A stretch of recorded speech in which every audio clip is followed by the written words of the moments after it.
Are we now curtailing my right to speak, Mr. President? Madam Chair, We are can I not able answer to that? ask questions as to why we are amending the rules.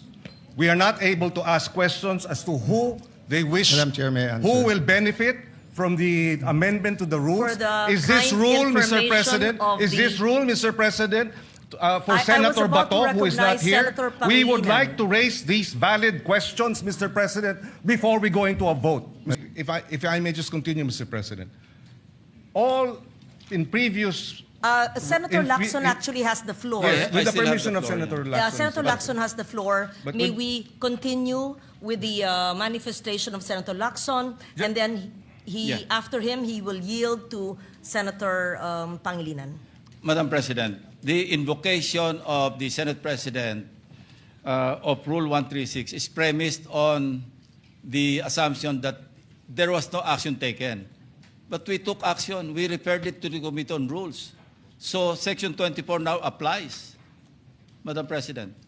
You're going to just ram down our throat something that numbers can dictate, Madam Mr. Chair. President. Yes, Senate Yes, President Madam Chair. Cayetano. First of all, we're just repeating the arguments. I respect his argument, but I disagree with it.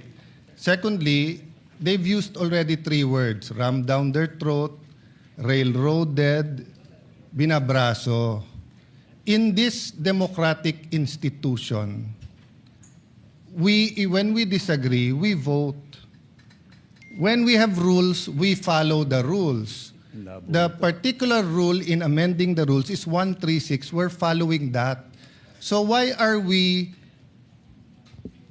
using unparliamentary language to express or try to provoke the kind of argument we don't want between the majority and minority? You have your opinion, we respect that, we have our opinion. So how do we resolve that? By voting. Now, if you think we violated the rule, then go to court. But we do not think that we violated the rule. It is very clear. So my point of order, Madam Chair, they're out of order by insisting that there's another rule except for 136. So I move that we vote on it, Madam Chair. We divide the House. Objection. Objection. If there's an objection, then we vote. So may we proceed with the President. vote, Madam President?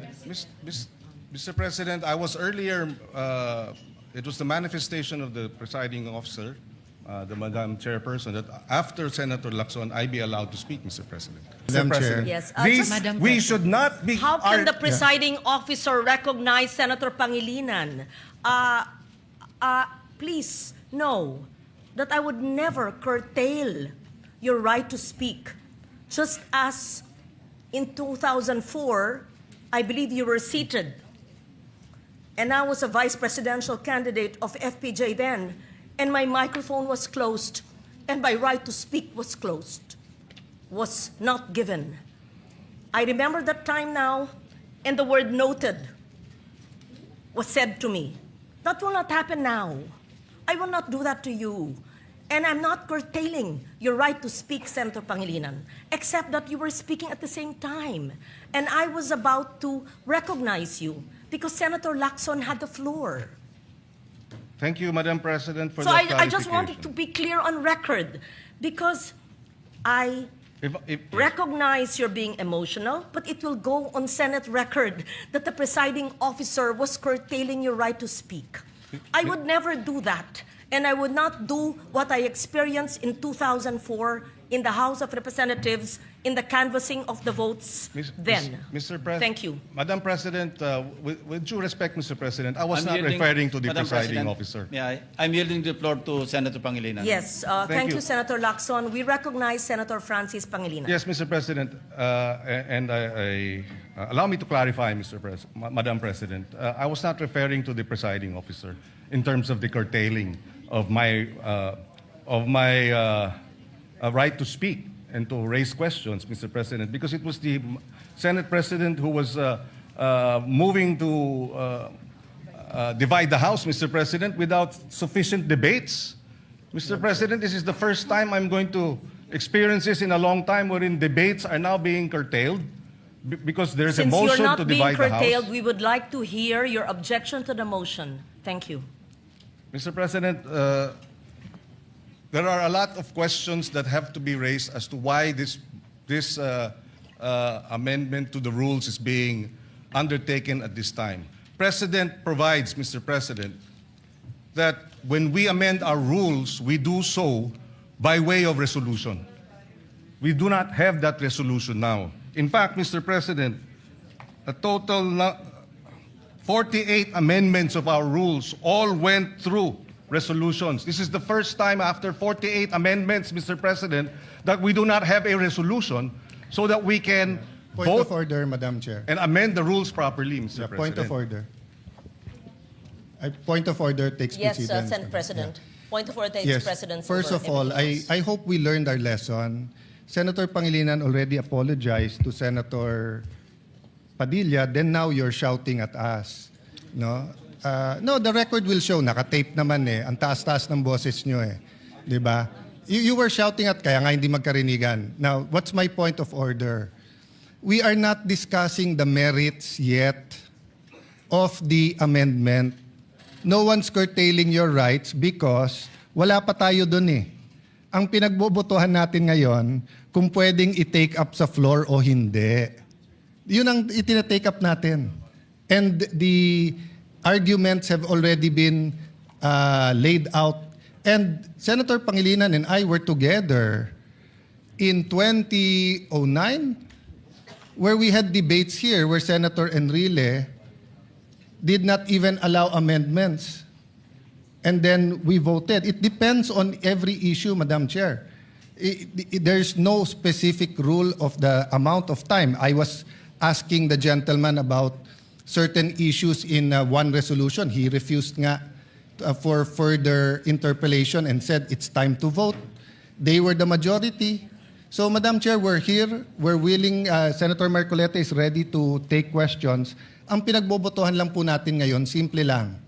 Whether or not we can take, whether or not the proposal to amend the rules is in order. Yung pa lang ho.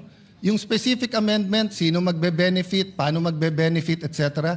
We support the right of Senator Pangilinan to ask questions, pero wala pa tayo dun eh. So, again, may I raise the previous question, Madam Chair, the point of order, the parliamentary reason. Go ahead. Be given the right Madam to speak. President, I am the kanina movant pa po here. ako nakatayo dito at I need to nagtataas ng speak kamay. because I am the movant. Senator Madam Redante President. Marcoleta. Thank you, Madam And then we President. hear Senator Risa Ontiveros. Thank you, Madam and Senator President. Problema Erwin natin, Tulfo. Madam President. Yes, The proceed. Senate President invoked Section 136, Paragraph 2. Kung babasahin po natin ito, Madam President, napakasimple lang. Ito pong Section 136, Paragraph 2, is a special provision in precisely amending our rules. In Section 24 po, this is a general rule. Kung mapapansin po ninyo, it presupposes that it will take up all the bills referred to that committee. General po yung function niya. 136, second paragraph, is a special provision. Sa principle po ng batas, yun pong special provision takes precedence over a general provision. Yun lang po, basahin po ninyo. Hindi nga po, it will not even take one day because this is not a new motion. Kung mapapansin nyo, ni-reiterate ko lang po ito eh. It was already moved last May 11 pa po. So that is even more than one day. So who is talking about one day here? Ang pinag-uusapan po natin, unless we respect Section 136, ang linaw-linaw po, it talks about the rules may also be amended. Diretso po ito eh. So this takes precedence over Section 24. Simpleng-simple lamang po ito eh. Madam President. Thank you, Senator Marcoleta. We recognize Senator Risa Ontiveros. Salamat, Madam President.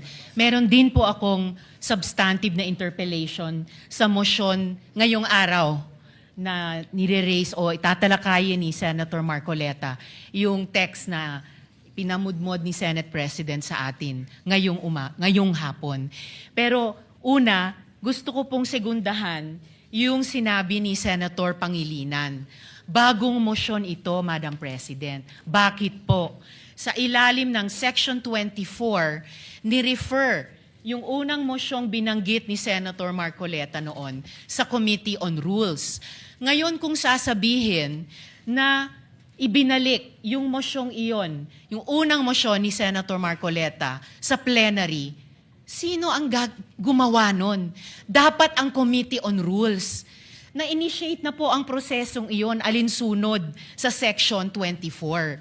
Hindi pa nga po nako-constitute ang Committee on Rules. Wala pa nga pong minority contingent sa Committee on Rules. So wala pang body na pwedeng ibalik yung unang mosyon ni Senator Marcoleta sa plenary.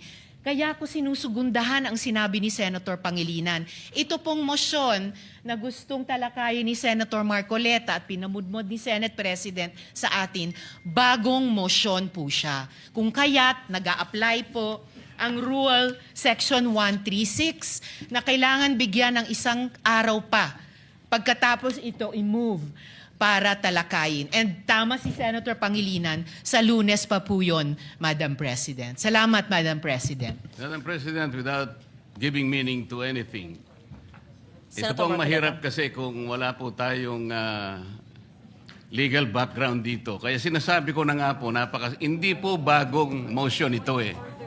Hindi siya bagong motion. Kasasabi ko lang po, May 11, minub ko na po ito eh. Sino po magsasabi na bagong motion? Point of order. Ad hominem. Sinasabi ko lamang po, ang Hindi, sinasabi Madam ko lang, President, kanina ko po sinasabi. Hindi po tama yun. Section Sasabihin yung 136. kasama niya Pwede po ay ba- walang Session is kinalaman, suspended. Pwede po walang bang alam sa pagbigyan- batas.